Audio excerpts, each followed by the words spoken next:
Hey everyone, Mandy J here. Welcome back to my channel where we talk about conscious parenting and how to raise emotionally healthy and happy children.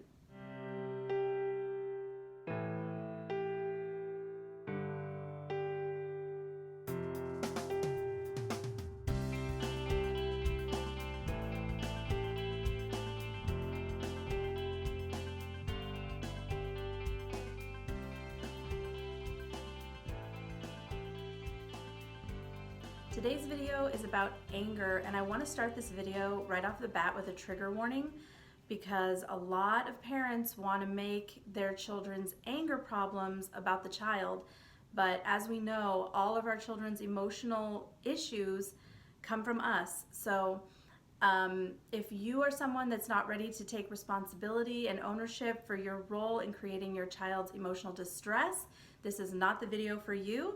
This video is for people that are ready to take responsibility and really work on themselves as part of the process of helping their child shift into a more emotionally healthy space. Also, right off the bat here, just a disclaimer, I am not a mental health professional.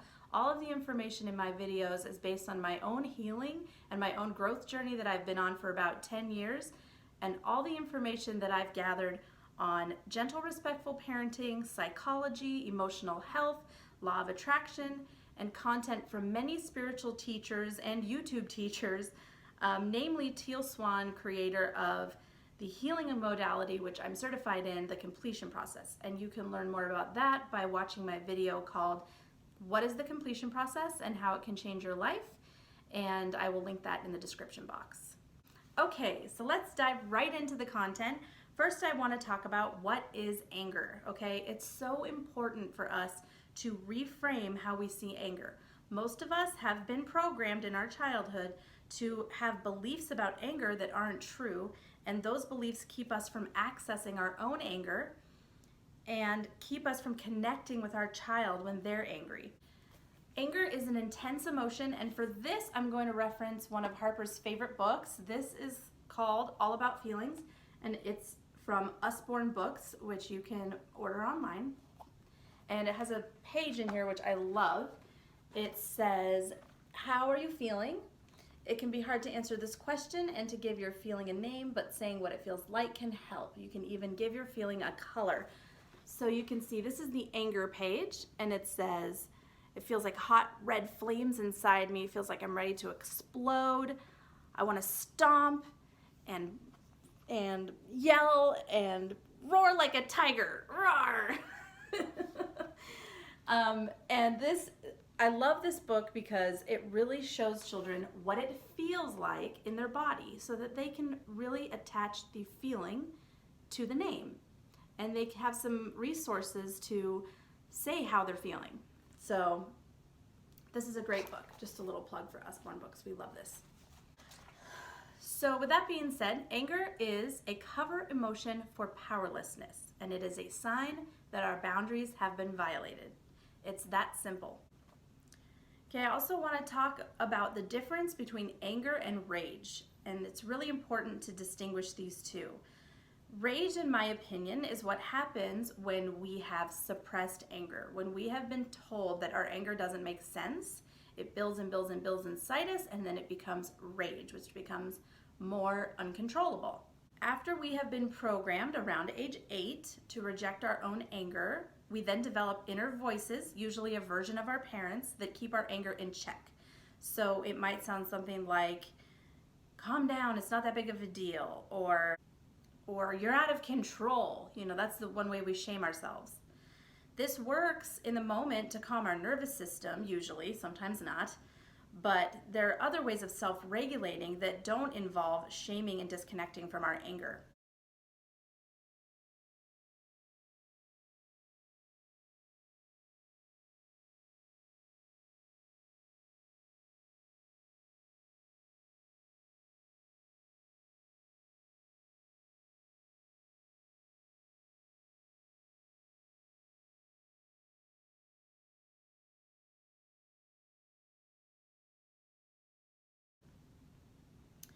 Anger shows us where our boundaries lie. And we want to be able to access our anger, and we want our children to be able to access it. The way I think about this, guys, is when Harper's older, okay, and she's put in a situation where she's having her boundaries violated, let's say at a college party, I want her to be able to access her anger and access it quickly. And I want her to know exactly where her boundaries lie. This is why we do not want our children disconnecting from our anger. It's unsafe. With toddlers, what we're dealing with is what I like to call pure anger, which is anger that has not been suppressed yet, has not been sent the message that it's wrong. If you are dealing with anger in your older child, the best thing you can do for them is to work on yourself and your own healing.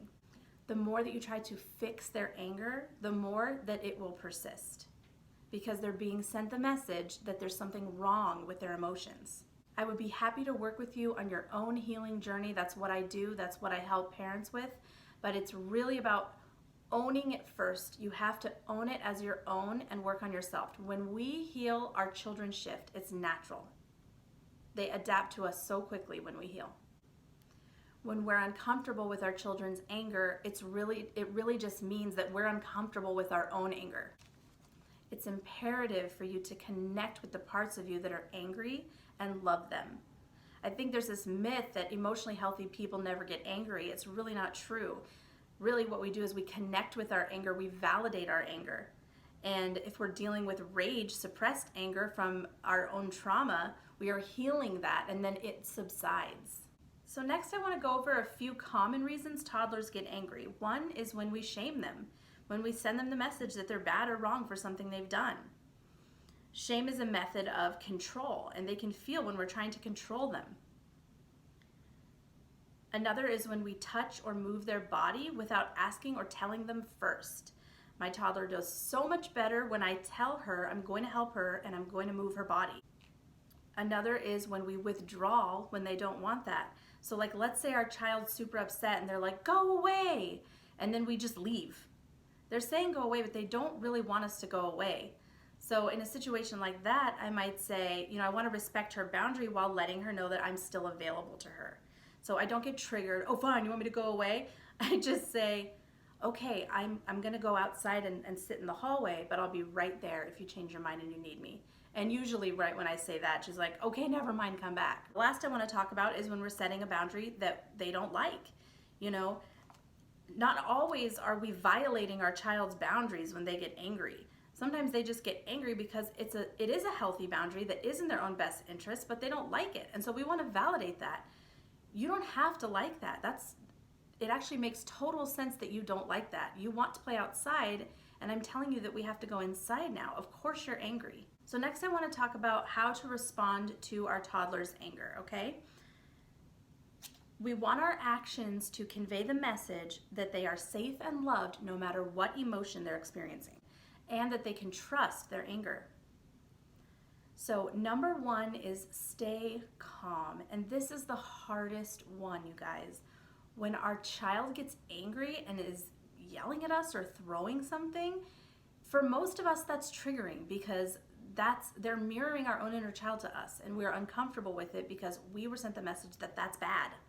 And here's the thing, if we're triggered, our child can feel it. So you can follow these steps. These are very helpful steps, but healing ourselves is really where the magic happens, because we are actually calm. We're not trying to act calm. We now feel calm, and it's so powerful. So here are some steps to help yourself stay calm. If you're having a hard time, of course I'm going to say do some healing work. That is what's going to heal your triggers, and you're not going to be triggered anymore, and it's going to be fabulous. But if that's not where you're at right now, here's just some steps, or if you're on the healing journey and you also need some steps to use with them, here's some steps, okay? Reframe, breathe, release expectations, okay? So number one is to reframe. Have some anger reframing affirmations ready to go in that moment that you can say to yourself. Here's some that I like to use, although it's not very triggering to me very often unless I'm having a hard day. Anger is natural. He's feeling powerless or she's feeling powerless. When we reframe it that way, we are able to see through the anger to the powerlessness, okay? And when we can see the ways that either we've made them feel powerless or that something else made them feel powerless, then we are not judging their anger. We are seeing what caused it. Another one I like to use is, I am a calm, confident leader. When I'm not feeling calm, that can really help me to calm down, because that's the energy we need to bring. Okay, we need to not be speaking through our triggers. We need to be bringing the energy of, I got this. I got you. I have got you. It's so powerful when our child feels that. So the next is to breathe. Okay, I love to use 4-7-8 breathing. That's where we breathe in for the count of 4, hold for the count of 7, and then you release for 8.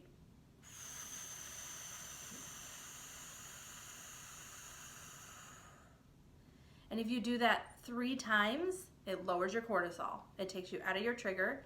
It takes you out of your reptilian brain where you don't have logic, and back into your frontal cortex, I think. Don't quote me on that. So yeah, even just doing that 3 times, and you can say the affirmations to yourself while you're doing the breathing.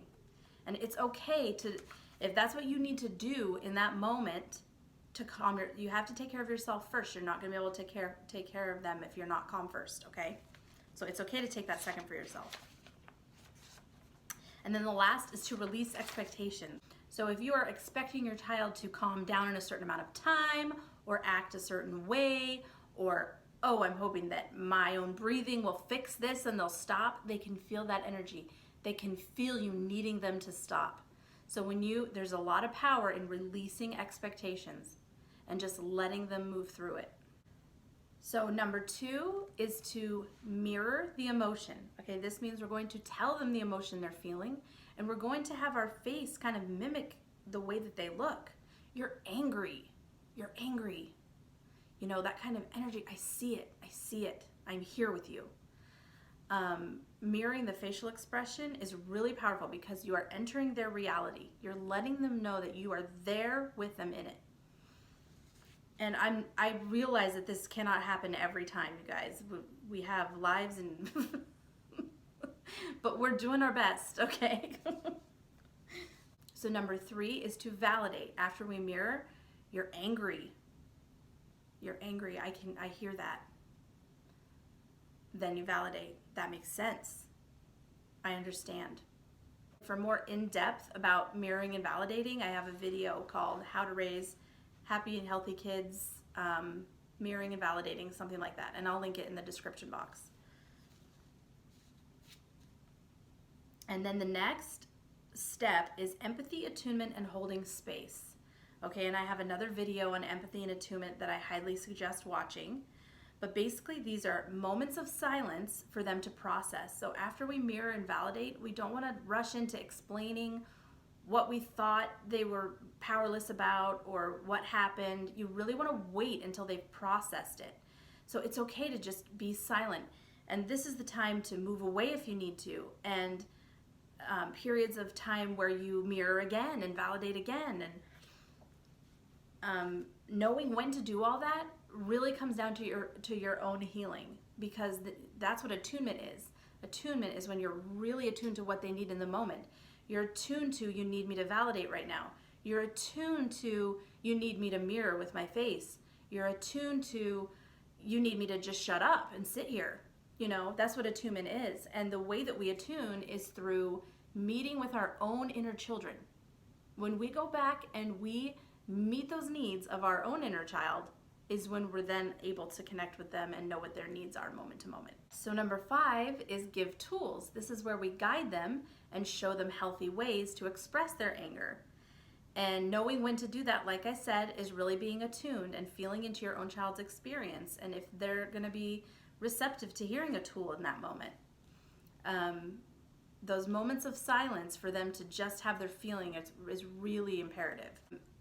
So some of the ways that they can express their anger are punching pillows, kicking the floor. These are all healthy ways. They're not hurting anyone. You can even offer to do it with them. Do you want me to punch this with you? And when they hit you, that's you want to redirect. I can't let you hit me, but we can hit this. Do you need to hit something? That's okay. That's okay if you need to hit something. And I'll just give you an example here. One night Harper didn't want to do bedtime, right? And when we are totally ignoring the anger, which is I feel powerless because I don't want to do bedtime and I know you're going to make me do it, of course they're angry. So I was trying to help her move through her anger, and she was like, no night-nights. And she ripped the jammy out of my hand and threw it on the floor. And I was like, for a second, I was like, what do I do? And I was like, yeah, night-nights sucks. And I picked up the jammy and I chucked it. And she laughed. And I said, do you want to throw it again? And she grabbed it and she threw it again. And she laughed and she goes, I'm ready now. Literally all that she needed was for someone to hear her that she didn't want to do it. Okay? So that's the power of really joining their reality. And then number 6 is sportscast.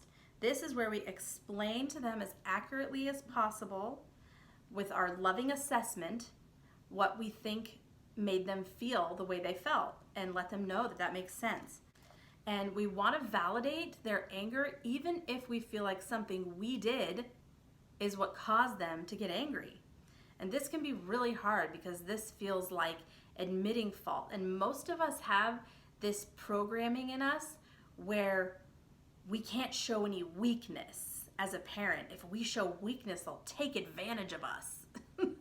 And this is one of the most toxic beliefs that we have to let go of, okay? We have to be able to recognize our own mistakes and do our best not to do them again in the future. So let's say you got triggered and you grabbed their arm and you were like, no, come here. Or you yelled, and then they got angry. That anger makes sense. It's not respectful to yell and grab our kids. I wouldn't be okay with that if someone did that to me.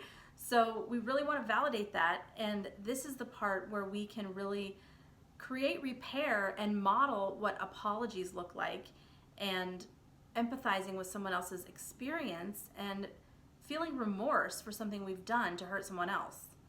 It's by modeling that they learn to do that for other people. Or if we don't feel like we have anything to apologize for, they just felt powerless because they didn't want the boundary that we were setting, then we might just mirror to them what the boundary was again and say that their anger makes sense. So this might sound something like, you felt angry when I picked you up and brought you in the bedroom for bedtime. I can understand that. You were having a hard time coming in, so I had to help you this time. And I can understand how me picking you up was really upsetting.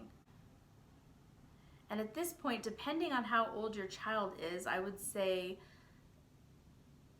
roughly 2.5 or 3, you might ask if they've calmed down and moved through it. You might say, because sometimes they want to talk about what happened again. Yeah, you made me mad. They want to tell you again and again. And, when Harper does that, I just listen. I go, yeah, I know it did. I know it did. And I'm so sorry that upset you, but I had to help you that time. And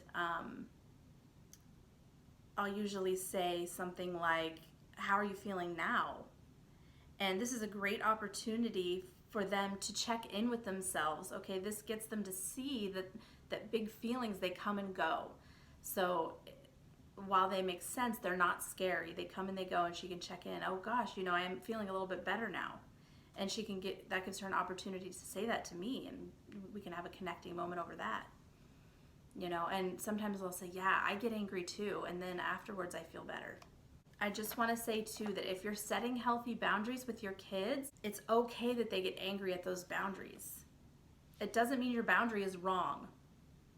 Sometimes your boundary is wrong, but it doesn't always mean your boundary is wrong. So I really recommend watching my video, How to Set Healthy Boundaries with Your Toddler, because I really go into how to figure out what a healthy boundary is. So it's important to care for the parts of you that feel like you've done something wrong if you've made your child feel angry.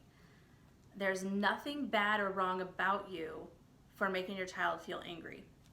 Here's the problem about in the moment feeling like we did something wrong, okay? They want us to feel calm and confident. So if we feel like we've done something wrong by making them angry, then we're not bringing an energy of confidence, okay? And they can feel that. And one way that I really make sure is I just check in with myself. Before I set a boundary, I check in with myself about whether or not it's a healthy boundary. And if she gets upset, will I feel confident? I check in with myself before I set it. And that really helps me with any emotional reaction she has to the boundary I've set.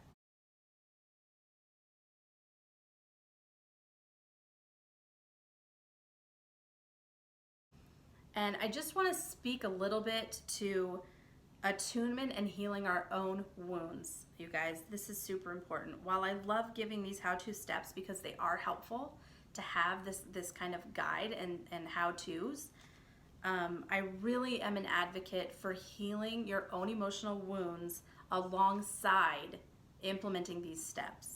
Healing is really where the transformation is. I can always give a rough idea of the steps, but knowing when the right time is to implement these steps and really being attuned to your child, that is something you can only gain from your own healing work. And it really makes implementing the steps just effortless because you're no longer triggered. You just know what to do. And you feel super confident naturally. It's not something you have to make yourself feel confident about. You just feel it.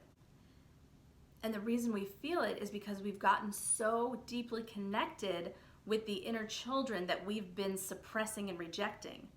So, and that is what our child is mirroring to us. They're mirroring those rejected inner children because our children come here to show us our wounds. They come here to trigger us and call us to heal. If you're interested in working with me, you can find me on Facebook or you can email me at mandyj222@gmail.com. I also have a website, and that's healingwithmandyj.com. On my YouTube page, I also have 2 sample sessions, one where I'm facilitating for someone and one where I'm being facilitated on. So if you're interested in the completion process, it would be great for you to watch those videos and really feel if it resonates with you or not. Thanks for watching, you guys. I just want to say so much love to you on your parenting journey. Please, please, please be gentle with yourself. Shame is the problem in the first place, and when you shame yourself, it just makes you not able to show up for your child. So just please be gentle with yourself as you try to learn these skills that pretty much none of us were taught. So with that being said, namaste and happy parenting.